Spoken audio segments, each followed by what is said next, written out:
Mr. President, Excellencies, ladies and gentlemen, let me at the outset take this opportunity to convey greetings from the Kingdom of Lesotho.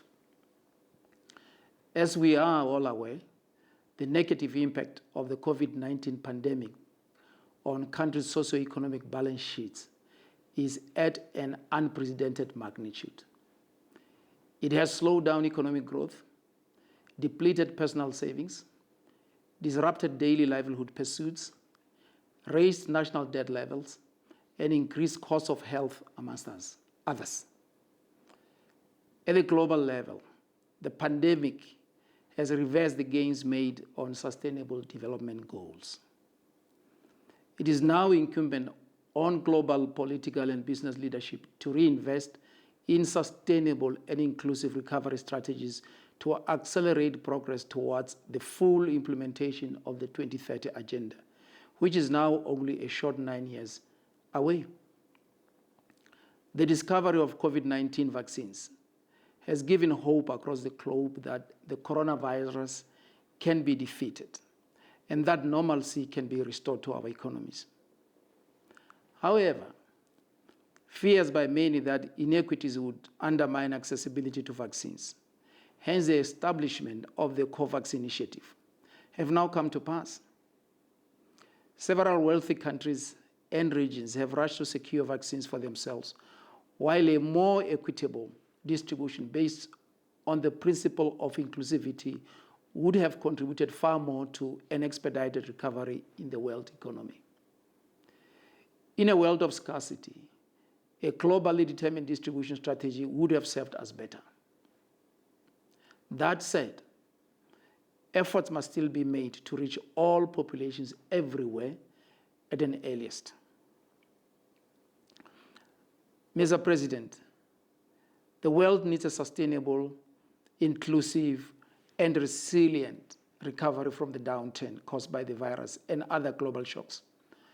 The COVAX initiative, which aims to secure a wider and fairer distribution of vaccines across the globe, requires our full support.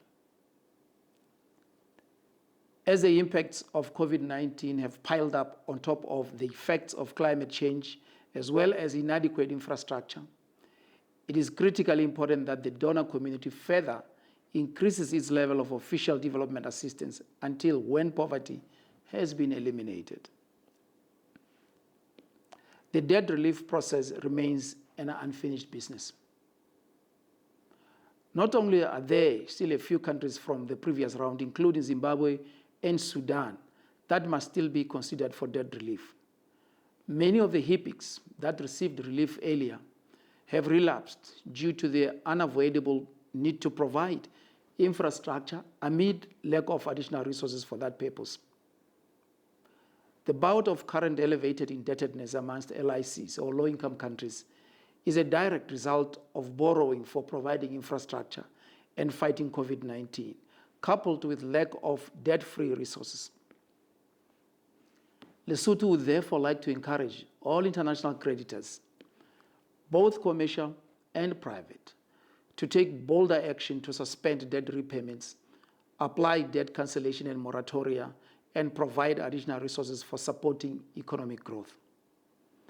In this respect, Lesotho would like to echo the call for more FDI to support trade capacity, employment, and growth.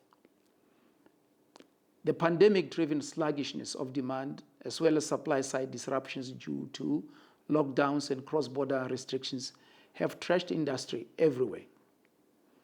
As economies reopen and demand picks up in the productive sectors, investments in a diverse array of ventures are desperately needed. Mr. President, as I conclude, I would like to call for more action from our partners. I thank you for your attention.